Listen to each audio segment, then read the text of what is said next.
Hello raptors, నేను మీ శ్రవణ్ సార్ని.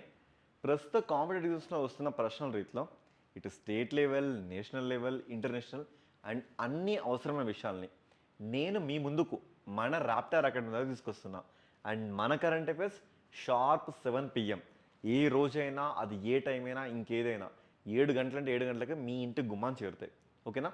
So ఈ వీడియోలో మనం స్టేట్ లెవెల్లో కానీ నేషనల్ లెవెల్లో ఇంటర్నేషనల్ ఏదైనా ఎగ్జామ్ పాయింట్ ఆఫ్ వ్యూలో మనం మాట్లాడుకుందాం. మనకి ఎంత టాపిక్ తెలిసినా first of all exam point of వ్యూలో మాట్లాడుకుందాం. సో కొత్తగా వస్తే సబ్స్క్రైబ్, లైక్, షేర్ చేసేయండి. ఓకే, చలో. సో మన ఫస్ట్ టాపిక్ ఏంటంటే యునెస్కో నామినేషన్లో దీపావళి పండుగ వచ్చింది. సో ఫస్ట్ ఆఫ్ ఆల్ ఇక్కడ చాలామందికి ఏంటంటే అసలు యునెస్కో అంటే ఏంటో తెలియని బ్యాచ్ కూడా ఉంటుంది. ఓకేనా? సో యునెస్కో అంటే తెలియని బ్యాచ్ ఎవరున్నా కూడా మీ ముందు ఎవరు నేను చెప్పేస్తాను. So first of all UNESCO అంటే ఏం లేదు నాన్న. సో యునైటెడ్ నేషన్స్కి సంబంధించి యునైటెడ్ నేషన్స్ అంటే ఐక్యరాజ్య సమితిని మనకి న్యూయార్క్లో ఉంటుంది. అప్పుడెప్పుడో 1945లో అది ఎస్టాబ్లిష్ అయింది. దానికి రిలేటెడ్గా ఒక అఫిలియేటెడ్ ఆర్గనైజేషన్ ఇది. ఇది in the context of educational, scientific, cultural organization. అంటే విద్యాపరంగా చూసుకుంటుంది, సైంటిఫిక్ పరంగా చూసుకుంటుంది, కల్చరల్ సాంస్కృతిక పరంగా చూసుకునే ఒక ఆర్గనైజేషన్. ఎప్పుడు ఏర్పడింది సార్ అంటే మనకి 1945లో నవంబర్ మనకి 16న ఇది ఏర్పడింది. ఎవరు? యునెస్కో ఏర్పడింది. ఈ యునెస్కో మన దేశంలో చూసుకుంటే ఇంటాంజిబుల్ కల్చరల్ హెరిటేజ్. అంటే ఇంటాంజిబుల్ అంటే ఇది చూడండి, దిస్ ఇస్ టాంజిబుల్. నేను పట్టుకున్నా అదే సంతోషాన్ని నేను ఎక్కడ సంతోషం? బాధ ఎక్కడుంది? అదే దీపావళి పండుగ పట్టుకోలేను కదా. అంటే అమూర్త సాంస్కృతిక అని తెలుగులో ఉంటుంది. అంత తెలుగు వద్దు నాన్న, మనం ఇంత కొంత ఇంగ్లీష్లో మాట్లాడుకుందాం. సో ఇంటాంజిబుల్ హెరిటేజ్ సైట్స్లో ప్రెసెంట్ దీపావళి జాయినింగ్తో ఇప్పటి వరకు మనకి 15 ఉన్నాయి. చివరిది ఏంటో తెలుసా? మనకి గర్బా డ్యాన్స్, దాండియా టలుగాడ అని మనకు తెలుసు కదా. సో ఆ గర్బా డ్యాన్స్తో పాటు ఇప్పుడు జాయిన్ అవ్వడంతో మనకి 16గా వచ్చింది. అయితే ఈ సమ్మిట్ అంటే యునెస్కోకి సంబంధించిన ఈ ఈవెంట్ ఢిల్లీలో రెడ్ ఫోర్ట్లో పెట్టారు.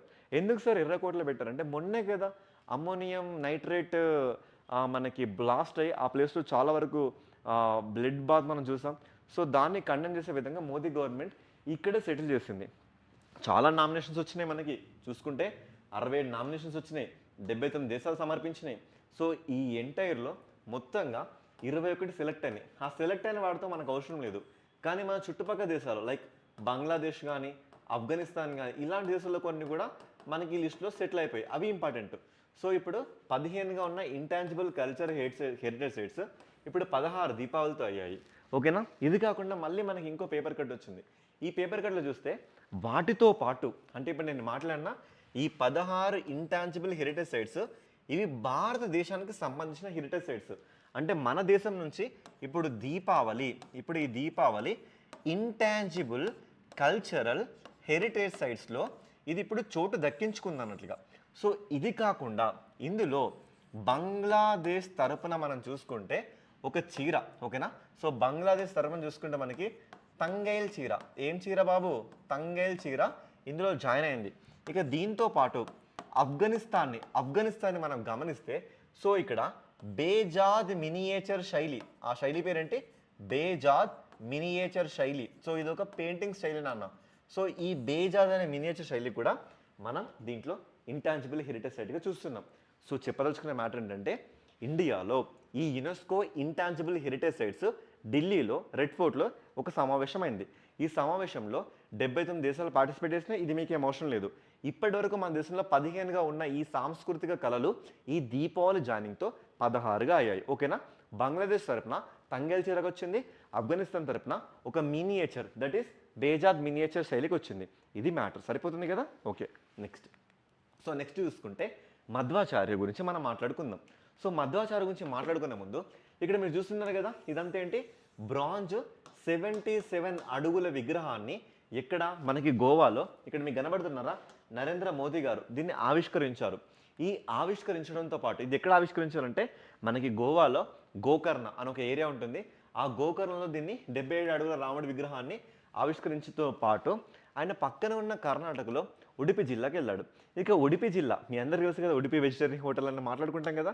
సో ఉడిపి అంటే మనకు గుర్తొచ్చే దేవుడు ఎవరు? లార్డ్ శ్రీకృష్ణుడు. ఆ లార్డ్ శ్రీకృష్ణుని అంతవరకు ప్రమోట్ చేసిన ఆ గొప్ప వేదాంత వక్త ఎవరంటే ఇగో శ్రీ మధ్వాచార్యులు గారు. ఈ మధ్వాచార్యులు గారు ఇప్పుడు మనకి ఇంపార్టెంట్ పర్సన్. ఎందుకు అంటే సో మీ అందరు ఏదో ఒక టైంలో మీ లైఫ్లో జగద్గురు ఆది శంకరాచార్యులు అనే పేరైతే మీరు వినే ఉంటారు కదా. ఈ జగద్గురు ఆది శంకరాచార్యులు సుమారుగా 4 సార్ల భారతదేశ పర్యటన చేసి హిందూ మతాన్ని ఏకం చేసిన ఒక గొప్ప వక్తగా మనం చూస్తాం. ఈయన ప్రతిపాదించిన థియరీని మనం అద్వైతం ఏమంటున్నాం? అద్వైతం అంటే ద్వైతము కానిది, ఆత్మ మరియు పరమాత్మ, దేవుడు అండ్ నేను వేరువేరు కాదు, మేమిద్దరం ఒకటే అని చెప్పే సూత్రాన్ని ఈయన మనకి ఎప్పుడంటే సుమారుగా 7వ శతాబ్దంలో ఇచ్చాడు. So he's not belonging to the bhakti movement. అంటే ఇక్కడ మనం చూస్తే ఆది శంకరాచార్యుడు మన కంట్రీలో భక్తి మూమెంట్కి సంబంధించిన మూలాలను ప్రతిపాదించాడు. కానీ మధ్వాచార్యుడు ఎవరంటే ఈయన ద్వైత సిద్ధాంతాన్ని ప్రతిపాదించి భక్తి ఉద్యమంలో తనకంటూ కాస్త క్రియేట్ చేసుకున్నాడు, తన రోల్ని కాస్త క్రియేట్ చేసుకున్నాడు.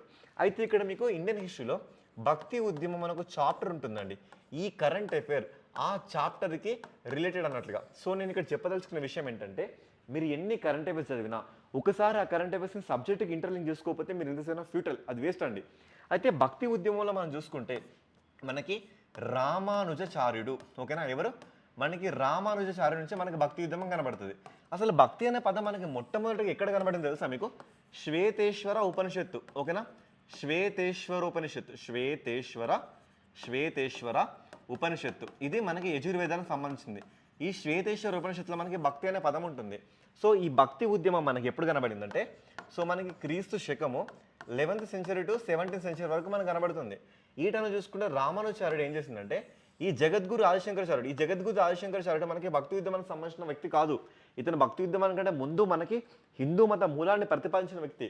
ఎందుకు మనం మాట్లాడుకుంటున్నామంటే, ఈ అద్వైత సిద్ధాంతాన్ని రామానుజాచార్యుడు తర్వాత మళ్ళీ ఫాలో అయ్యాడు. ఈ రామానుజాచార్యుడిని, ఈ ఆదిశంకరాచార్యుడిని వ్యతిరేకించిన పర్సన్ ఈ మధ్వాచార్యుడు. అర్థమైందా? ఈ మధ్వాచార్యుడు వ్యతిరేకించడంతో పాటు ఈయన ప్రతిపాదించిన థియరీ ఏంటో తెలుసా? దట్ ఈస్ ద్వైత సిద్ధాంతం. ఏ సిద్ధాంతం? ద్వైత సిద్ధాంతం. దేవుడు నేను ఇద్దరు వేరు వేరే, ఆత్మ పరమాత్మ ఒకటి కాదని చెప్పాడు. ఎందుకు సార్ ఇదంతా మీరు మాకు చెప్తున్నారు అంటే, ఎక్కడైతే ఈ 77 అడుగుల రాముడి విగ్రహాన్ని నరేంద్ర మోడీ ఆవిష్కరించాడో వెంటనే ఉడిపికి వెళ్ళిన తర్వాత ఈ మధ్వాచార్యుడు సంబంధించిన ఈ థియరీ మొత్తాన్ని మనకు చెప్పిండు కాబట్టి డెఫినెట్లీ డియర్ రాప్టర్స్, ఇది ఎగ్జామ్ పాయింట్ ఆఫ్ వ్యూలో చాలా ఇంపార్టెంట్. అర్థమవుతాను నేనేం మాట్లాడుతున్నాను. సో ఈ క్వశ్చన్ నేను మాట్లాడితే, భక్తి ఉద్యమం మన దేశంలో క్రీస్తు శకం అంటే after death 11th century to 7th century జరిగింది మనకి. సో ఈ టైంలో మనం చూసుకుంటే మేజర్గా రామానుజాచార్యుడు కనబడుతున్నారు. రామానుజాచార్యుడు జగద్గురు ఆదిశంకరాచార్యుడు ఇచ్చిన అద్వైత సిద్ధాంతాన్ని దీన్ని విశిష్ట అద్వైతంగా బోధించడంతో పాటు వీళ్ళిద్దరిని వ్యతిరేకించి మనకి ఈ మధ్వాచార్యుడు కొత్త సిద్ధాంతం, ద్వైత సిద్ధాంతం ఇచ్చిండు. ఈ ద్వైత సిద్ధాంతం ఏం చెప్తుందంటే, ఆత్మ పరమాత్మ రెండు వేరు వేరు, ఒకటి కాదు అని ఇక్కడ వివరిస్తుంది.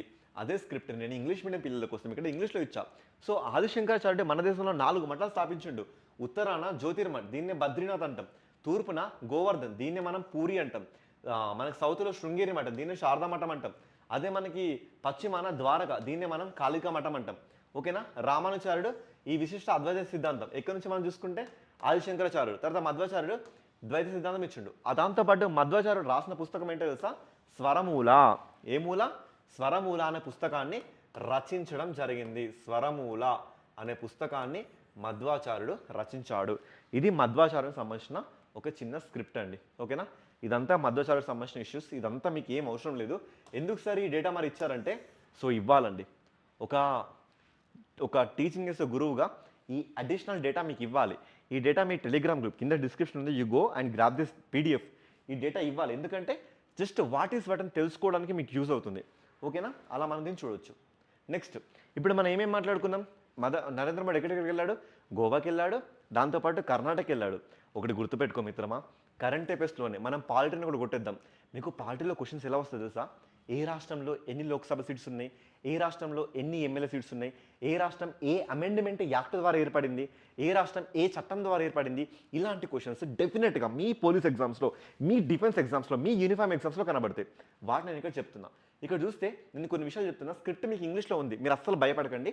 Okay. So first of all చూడండి, ఇప్పుడు నేను దేని గురించి మాట్లాడుతున్నా? గోవా గురించి మాట్లాడుతున్నా. ఈ గోవా గురించి మాట్లాడే సందర్భంలో నేను మీకు కొన్ని అమెండ్మెంట్ యాక్ట్స్ చూపిస్తాను. ఓకేనా. ఒకటి మనకి 10వ రాజ్యాంగ సవరణ చట్టం, 12వ రాజ్యాంగ సవరణ చట్టం, 56వ రాజ్యాంగ సవరణ చట్టం. ఈ 10వ రాజ్యాంగ సవరణ చట్టం ప్రకారంగా గోవా కానీ డామన్ డయ్యూ కానీ ఇవన్నీ కూడా మనకి యూనియన్ టెరిటరీ అంటే కేంద్రపాలిత ప్రాంతాలుగా మన దేశంలో ఏర్పడ్డాయి. తర్వాత 12th అమెండ్మెంట్ యాక్ట్ ద్వారా ఈ గోవా డామన్ డయ్యూల్ని మన దేశంలో షెడ్యూల్ 1 అని మనకి రాజ్యాంగంలో ఉంటుందండి. మనకి షెడ్యూల్స్ ఉంటాయి, appendix of the Indian constitution అంటాం. ఆ షెడ్యూల్ 1లో దీన్ని మనం చేర్చుకున్నాం. ఆ తర్వాత 56వ రాజ్యాంగ సవరణ చట్టం 1987 ప్రకారంగా ఈ యూటీగా ఉన్న గోవాని కాస్త మనం రాష్ట్రంగా సెటిల్ చేస్తాం. ఇప్పుడు రాష్ట్రంగా సెటిల్ చేస్తాం కదా, సో ఈ సెటిల్ చేసిన భాగంలో ఈ గోవాని ఎవరు పరిపాలించారో తెలుసా మీకు? 1961 వరకు పోర్చుగీస్ వాళ్ళే పరిపాలించారు. ఈ పోర్చుగీస్ వాళ్ళని పరిపాలించిన వీళ్ళని తరిమి కొట్టడానికి మన దేశం తీసుకున్న చర్యనే ఆపరేషన్ విజయ్. ఇది మనకి 1961లో జరిగింది. ఓకేనా? ఇక్కడ చూడండి, మీరు ఎక్కువ అస్సలు మీరు టెన్షన్ పడకండి. ఎస్, నేను ఇక్కడ కొన్ని విషయాలు చెప్తా. గోవా అండ్ డామన్ డయ్యూ, ఓకే, డామన్ డయ్యూ, తర్వాత దాద్రా నగర్ హవేలీ, ఇవన్నీ కూడా ఒకప్పుడు ఎవరి కింద మనకు కనబడుతున్నాయి? పోర్చుగీస్ వాళ్ళ కింద ఇవి మనకు కనబడుతున్నాయి. ఈ పోర్చుగీస్ వాళ్ళ కింద కనబడితే వీళ్ళ మీద మన దేశం తీసుకున్న చర్య ఏంటో తెలుసా మీకు? ఆపరేషన్ విజయ్. ఈ ఆపరేషన్ విజయ్ని 1961లో మనం సెటిల్ చేసి వీళ్ళని తరిమి కొట్టిన తర్వాత మనం 10వ రాజ్యాంగ సవరణ చట్టం చేసి ఈ గోవా డామన్ డయ్యూ దాద్రా నగర్ హవేలీని మనం యూటీలుగా అంటే కేంద్ర పాలిత ప్రాంతాలుగా సెటిల్ చేస్తాం. ఆ తర్వాత 12వ రాజ్యాంగ సవరణ చట్టం ద్వారా వీటిని షెడ్యూల్ 1 ఇది మనకి రాజ్యాంగంలో ఉంటుంది, ఇందులో మనం యాడ్ చేస్తాం. ఆ తర్వాత 56వ రాజ్యాంగ సవరణ చట్టం తర్వాత 1987 ప్రకారంగా ఈ గోవాని యూటీగా ఉన్నదాన్ని మనం రాష్ట్రంగా సెటిల్ చేస్తామని నేను చెప్పేస్తున్నా. ఓకేనా? ఇన్ దిస్ కాంటెక్స్ట్ మనం చూడొచ్చు, గోవా క్యాపిటల్ ఏంటో తెలుసా మీకు? పనాజీ. గోవాలో లార్జెస్ట్ సిటీ ఏంటో తెలుసా మీకు? Vasco da gamma. గోవాలో మనకి 2 డిస్ట్రిక్ట్స్ కనబడతాయి. ఓకే, సో గోవాకి మనం గవర్నర్ చూసుకుంటే అశోక్ గజపతి రాజు, గోవా సీఎం చూసుకుంటే మనకు ప్రమోద్ సావంత్ బీజేపీ పార్టీ లీడింగ్లో ఉంది. ఇక గోవా రాజ్యసభ సీటు 1, లోక్సభ సీటు 2. ఆ తర్వాత గోవాలో అసెంబ్లీ సీట్స్ చూసుకుంటే మనకి 40 అసెంబ్లీ సీట్. గోవా హైకోర్టు పనాజీలో లేదు, బాంబేలో ఉంది. ఓకేనా? ఎస్. నెక్స్ట్ ఇదే కాంటెక్స్ట్లో మనం కర్ణాటక చూద్దాం. ఇక కర్ణాటక చూస్తే కర్ణాటక గవర్నర్ మనకి తావర్చంద్ గెహ్లాట్ గారు, సీఎం చూసుకుంటే సిద్ధరామయ్య, డీకే శివకుమార్ గారు. ఇక తర్వాత మనకి ఇక్కడ చూసుకుంటే మనకి బైకేమన సిస్టమ్ ఉంది. బైకేమన్ అంటే ఏంటో తెలుసా మీకు? MLA system and MLC system, ఈ 2 సిస్టమ్లు కూడా ఇక్కడ మనకు కనబడుతున్నాయి. ఒకటి చూసుకుంటే మనకి ఈ ఎంఎల్సీ సిస్టంలో 70 సీట్స్ ఉన్నాయి. ఎమ్మెల్యే సీట్స్లో మనం చూసుకుంటే 224 సీట్స్ ఉన్నాయి. ఇక లోక్సభ మనకి 28 సీట్స్, రాజ్యసభ 12 సీట్స్. ఇక ఎమ్మెల్సీ అనే పదం విన్న ప్రతిసారి మీకు గుర్తురావాల్సిన ఆర్టికల్ ఏంటి? ఆర్టికల్ 169. దీని ప్రకారంగా ఇలాంటి ఎమ్మెల్యే స్థానాలు మనకి ఇక్కడ ఉన్నాయో తెలుసా? ఒకటి తెలంగాణ, తర్వాత ఆంధ్రప్రదేశ్, మహారాష్ట్ర, కర్ణాటక, యూపీ, బీహార్, ఈ 6 రాష్ట్రాల్లో మాత్రమే మనకి ఎమ్మెల్సీ స్థానాలు కనబడతాయి, ఇంకెక్కడ కూడా కనబడవండి. ఓకే, నెక్స్ట్ ప్రోటోస్టికా సూర్యప్రకాశి అనే ఒక కొత్త రకమైన ఇలా మనం ఒక డ్రాగన్ ఫ్లైని ఇక్కడ అబ్జర్వ్ చేయొచ్చు. అంటే మనం చిన్నప్పుడు దువ్వెండ్లు, తూనిగలు అంటాం కదా, అలా మనకు కనబడుతున్నాయి. ఇది ఎక్కడ కనబడిస్తారంటే మనకి పశ్చిమ కనుమలు. ఓకేనా? ఏ కనుమలు? పశ్చిమ కనుమలు. ఇవి మన దేశంలో బయోడైవర్సిటీ హాట్స్పాట్స్. బయోడైవర్సిటీ హాట్స్పాట్స్ అంటే ఏంటంటే దాదాపుగా అంతమైపోతున్న ఎండేంజర్డ్ మొక్కలు ఏ ప్లేస్లో అయితే చాలా క్రిటికల్ సిచ్యువేషన్ ఉంటాయో వాటిని మనం బయోడైవర్సిటీ హాట్స్పాట్స్గా ప్రకటిస్తున్నాం. ఎప్పుడైతే మీరు ఇలా బయోడైవర్సిటీ అనే పదం వింటారో మీ అందరికీ అర్ధరాత్రి 1 గంటకు లేపిన గుర్తు రావాల్సిన చట్టం ఏంటో తెలుసా? బయోడైవర్సిటీ చట్టం 2002. దీన్ని మీరు గుర్తుపెట్టుకోండి, మెనీ టైమ్స్ ఎగ్జామ్స్లో అడిగారు. ఇలాంటి బయోడైవర్సిటీ హాట్స్పాట్స్ మన ఇండియాలో ఎన్నో తెలుసా? మొత్తంగా 1 సుందర్బన్స్ ఉన్నాయండి. ఓకేనా? ఒకటి మనకి సుందర్బన్స్ కనబడతాయి. నెక్స్ట్ చూసుకుంటే హిమాలయస్ కనబడతాయి. ఓకే, హిమాలయస్. నెక్స్ట్ చూసుకుంటే ఇండో బర్మా బార్డర్ కనబడుతుంది. ఓకేనా? నెక్స్ట్ చూసుకుంటే వెస్టర్న్ ఘాట్స్ అంటే పశ్చిమ కనుమలు మనకి కనబడతాయి. అబ్బసారి వీటిని గుర్తుపెట్టుకోవడం మాకు కష్టంగా ఉంది అంటే నేను మీకు ఒక సింపుల్ కోడ్ ఇస్తా. సో మీ ఫ్రెండ్ ఎవరైనా శివ అనే పర్సన్ ఉన్నాడా? ఇప్పటి నుంచి శివ అంటే ఇలా రాయకండి, దీన్ని తీసేసి డబ్ల్యూఏగా రాయండి. S for Sundarban, H for Himalayas, I for Indo Burma, W for Western Ghats గుర్తుపెట్టుకోండి. ఈ ప్రాంతంలో మనకు కొత్త జీవరాశి దొరికింది, దాని పేరే ప్రోటోస్టికా సూర్యప్రకాశిగా మనం చూసుకోవచ్చు. మరి సూర్యప్రకాష్ ఎవరంటే ఇతను ఒక బొటానికల్ గార్డెన్లో పనిచేస్తున్న ఒక గ్రేటెస్ట్ సైంటిస్ట్గా మనం అబ్జర్వ్ చేయొచ్చు. ఓకేనా? ఇది మనకి కర్ణాటకలో కొడగు అనే జిల్లాలో లభించింది. ఓకే, సరిపోతుందండి ఈ డేటా. నెక్స్ట్ చూసుకుంటే మనకి రామ్ అండ్ సులేహ్ అని కనబడింది. యాక్చువల్గా మన్ కీ బాత్ అనే ఒక ప్రోగ్రామ్ ఉంటుందండి. దాంట్లో నరేంద్ర మోడీ 140 కోట్ల మంది భారతీయులను ఉద్దేశించే విధంగా ప్రసంగం ఇస్తాడు. అందులో ఈసారి జరిగింది 128th మన్ కీ బాత్ ప్రోగ్రామ్. ఇది ఎవ్రీ మంత్కి ఒకసారి కనబడుతుంది. దీంట్లో నరేంద్ర మోడీ ఏంటంటే నిన్న మనం చూస్తే మనకి కిమ్ న్యూయాంగ్ ట్రైబ్ గురించి మాట్లాడాం కదా నాగాలాండ్లో. ఇదే ప్రోగ్రాంలో రామ్మన్ సులై తేనె గురించి కూడా నరేంద్ర మోడీ మాట్లాడాడు. ఇక్కడ రామ్మన్ సులై అంటే ఏంటంటే యాక్చువల్గా రాంబన్ అంటే ఏంటంటే ఇది ఒక జిల్లానండి. ఇది మనకి జమ్మూ కాశ్మీర్లో కనబడుతుంది. ఇక సులై అంటే ఏంటో తెలుసా మీకు? బేసిల్స్. బేసిల్ అంటే అర్థం ఏంటి? తెలుగులో తులసి చెట్లు. ఓకేనా? ఈ తులసి చెట్లకి కొంత తేనెని మనం ఆర్టిఫిషియల్గా కల్టివేట్ చేస్తాం. ఆ తేనెని మనం ఇక్కడ రాంబే సులై తేనె అంటాం. ఇది చాలా అరుదైన తేనె. దీనికి జిఐ ట్యాగ్ వచ్చింది. GI tag. జిఐ అంటే జాగ్రఫికల్ ఇండికేషన్, అంటే భౌగోళిక గుర్తింపు దీనికి లభించింది అని చెప్తున్నారు. ఇలా భౌగోళిక గుర్తింపు అనే టర్మ్ విన్న ప్రతిసారి మీకు గుర్తురావాల్సిన థింగ్స్ ఏంటో తెలుసా? ఈ యాక్ట్ 1999లో వచ్చింది. దీని హెడ్ క్వార్టర్స్ వచ్చేసి మనకి చెన్నైలో ఉంది. ఎక్కడుంది? చెన్నైలో ఉంది. ఎప్పటి నుంచి యాక్టివేట్ అయింది? 2003 నుంచి యాక్టివేట్ అయింది. మన దేశంలో మొట్టమొదటి జిఐ ట్యాగ్ ఏంటో తెలుసా మీకు? డార్జిలింగ్ టీ అండి. ఓకేనా? ఏటి? డార్జిలింగ్ చాయ్. ఓకేనా? డార్జిలింగ్ చాయ్. ఎందుకు ఇస్తారు సార్ ఇది అంటే ఐపీఆర్, ఇంటలెక్చువల్ ప్రాపర్టీ రైట్స్. అంటే ఫర్ ఎగ్జాంపుల్ తిరుపతి లడ్డే కానీ, ఆత్రేయపురం పూతరేకులే కానీ, సిల్వర్ ఫిలిగ్రీ కరీంనగర్ కానీ, లేదంటే వరంగల్ డెర్రీసే కానీ, ఇలా ఏది తీసుకున్నా ఆ ప్రాంతంలో మాత్రమే దాన్ని మనం చూజ్ చేసుకోవచ్చు. ఆ ప్రాంతంలో మాత్రమే దాన్ని యూజ్ చేసుకోవచ్చు అన్నట్లుగా మనం చెప్పుకోవచ్చు. సో ఇలా రాంబన్ సులై అనేది మనకి జమ్మూ కాశ్మీర్లో కనబడింది. నరేంద్ర మోడీ మన్ కీ బాత్లో మాట్లాడినవి మీరు చెప్పేయండి. ఓకేనా? సో జమ్మూ కాశ్మీర్ వచ్చింది కాబట్టి ఈ జమ్మూ కాశ్మీర్ మనకి యూటీగా ఎప్పుడు మనకి సెటిల్ అయిపోయింది? 2019 అక్టోబర్ 31 నాడు సెటిల్ అయిపోయింది. ఆర్టికల్ 370ని బ్రేక్ చేయడం వల్ల. తర్వాత జమ్మూ కాశ్మీర్ క్యాపిటల్ శ్రీనగర్. మనం ఎప్పటి నుంచి మే నుంచి అక్టోబర్ వరకు చూసుకోవచ్చు. తర్వాత నవంబర్ నుంచి ఏప్రిల్ వరకు జమ్మూని చూసుకోవచ్చు. మొత్తం డిస్ట్రిక్ట్స్ 20 డిస్ట్రిక్ట్స్. సో తర్వాత జమ్మూ కాశ్మీర్ మన లెఫ్టినెంట్ గవర్నర్ చూసుకుంటే మనోజ్ సిన్హా గారు, chief minister Omar Abdullah and deputy chief minister మనం చూసుకుంటే సురేందర్ కుమార్ గారు. సో ఇలా మనం అబ్జర్వ్ చేయొచ్చండి. ఓకేనా? జమ్మూ కాశ్మీర్లో మొత్తం MLA seats 90+5 seats, Rajya Sabha 4 seats, Lok Sabha 5 seats. Next so Darjeeling mandarin నారింజ, దీనికి కూడా మనకి జిఐ ట్యాగ్ లభించింది. ఇది మనకి ఎక్కడ ఉంటుందంటే డార్జిలింగ్ అనే ఒక జిల్లా. ఈ జిల్లా మనకి ఎక్కడ కనబడుతుంది? వెస్ట్ బెంగాల్లో. We can observe. సో ఇంతకుముందే మనం మాట్లాడాం కదా డార్జిలింగ్ టీ, అండ్ దీంతో పాటు డార్జిలింగ్లో ఇంకో మనం మిరపకాయలు ఉంటాయి. ఆ మిరపకాయలతో పాటు ఇప్పుడు ఆరెంజ్ అంటే నారెంజ్లో కూడా గుర్తింపు వచ్చింది. ఒక డార్జిలింగ్ నుంచే మనకి 3 జిఐ ట్యాగ్లు ఇక్కడ ఏర్పడ్డాయండి. ఇది పాయింట్. ఓకేనా? సో నెక్స్ట్ ఏంటంటే సూపర్ కప్ విజేతగా గోవా. సో గోవా అంటే first of all India football federation వాళ్ళు మనకి ఒక ఫుట్బాల్ గేమ్ని కండక్ట్ చేశారు. ఆ ఫుట్బాల్ గేమ్లో గోవా ఈస్ట్ బెంగాల్ మీద విన్ అవుతూ ఈసారి మనకి న్యూస్లోకి వచ్చింది. సో వెరీ రీసెంట్గా ఆల్ ఇండియా ఫుట్బాల్ ఫెడరేషన్ వాళ్ళ జరిగిన ఒక సూపర్ కప్ టైటిల్, ఈ సూపర్ కప్ టైటిల్ని కైవసం చేసుకున్న గ్రూప్ ఏంటి అనే క్వశ్చన్ మనకి పడే ఛాన్స్ ఉంది. సో ఆ కండిషన్ చూసుకుంటే గోవా. ఈ స్టోరీ అంతా మీకు ఏం అవసరం లేదండి, జస్ట్ వాట్ ఈస్ వాట్, మీకు ఎగ్జామ్లో కావాల్సిన డేటా మాత్రం మీకు ఇచ్చేస్తున్నా. ఓకేనా? సో ఇలా ఆల్ ఇండియా ఫుట్బాల్ ఫెడరేషన్ వాళ్ళు తీసుకొచ్చిన ఒక సూపర్ కప్ విజేతలో మనకి గోవా అనేది ఇప్పుడు విజేతగా నిలిచింది. దేని మీద గెలిచింది? ఈస్ట్ బెంగాల్ మీద మనకు కనబడుతుంది. సో ఇదే కాకుండా ఇలా మనకి తెలంగాణ జిఐ ట్యాగ్లో ఇష్యూ వచ్చిందండి. So Telangana GI tag issue వస్తే ఇక్కడ చూడండి, తెలంగాణలో మొత్తం భౌగోళిక గుర్తింపు వచ్చిన థింగ్స్ ఎన్ని ఉన్నాయి తెలుసా మీకు? 18 ఉన్నాయి. ఈ 18లో మనం 17 చూస్తే లాడ్లీ బజార్ లక్క గాజుల్ని మనం చూసుకోవచ్చు. ఈ లక్క మనకి బేసికల్గా రెసిన్ అంటే ఏంటంటే మీరు ఇక్కడే ఈ పక్కన చార్మినార్ ఉంటుందండి. లాడ్లీ బజార్కి మీరు వెళ్తే ఆ లక్కని కాస్త నిప్పుల మీద కాల్చి తీయడం జరుగుతుంది. అలా ఇక 18 చూసుకుంటే వరంగల్లో దొరుకుతున్న చపాటా మిర్చి. ఈ చపాటా మిర్చి మనకి అన్నిటిలాగా ఇలా పొడవుగా ఉండదండి, ఇలా పొట్టిగా వెడల్పుగా చాలా టేస్టీగా చాలా ఆరోమాటిక్గా ఈ మిర్చి మనకు కనబడుతుంది. అలా ఇది కాకుండా ఈ 2025లో మనం ఇంకెన్నో వాటికి మనం ఆర్డర్స్ పెట్టాం. అంటే వీటిని కూడా మనం జిఐ ట్యాగ్లో తీసుకుందామని చెప్పాం. అందులో చూసుకుంటే బాలానగర్ కస్టర్డ్ ఆపిల్ అంటే సీతాఫలం కానీ, లేదా ఆర్మూరు పసుపు కానీ, కొల్లాపూర్ బెనిషాన్ మామిడి కాయ కానీ, నల్గొండ దోసకాయ కానీ, నల్గొండ నిమ్మకాయ కానీ, జగిత్యాల నువ్వులు కానీ, బంజారా గిరిజనుల ఆభరణాలు నీడిల్ క్రాఫ్ట్స్ అంటే సూదితో చేసిన కొన్ని పరికరాలు కానీ, ఇవన్నిటిని కూడా ఈసారి మనకి కొత్తగా అంటే జిఐ ట్యాగ్లో ఇవ్వమని ఒక ఏమంటాం ఒక ప్రతిపాదనలో జిఐ ట్యాగ్కి వెళ్ళడం జరిగింది. ఇక జిఐ ట్యాగ్ స్టోరీ విన్న ప్రస్తుతం మీకు ఏం తెలుస్తుంది? ఇంటలెక్చువల్ ప్రాపర్టీ రైట్స్ అంటే వాటిని ఆ ప్రజలు మాత్రమే ఆ ప్లేస్లో మాత్రమే వాడుకోవచ్చు.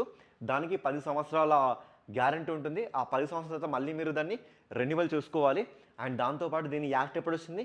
1999లో వచ్చింది. ఎప్పటి నుంచి ఎగ్జిస్టెన్స్లోకి వచ్చింది? 2003లో ఎగ్జిస్టెన్స్లోకి వచ్చింది. హెడ్ క్వార్టర్ ఎక్కడ ఉంది? చెన్నైలో ఉంది. ఇవి ఈరోజు కరెంట్ అఫైర్స్. ఇంతకంటే మోర్ అండ్ బెస్ట్ క్వాలిటీతో నెక్స్ట్ సెషన్లో మళ్ళీ కలుసుకుందాం. This is your Shravan sir, faculty of geography and current affairs. Thank you so much.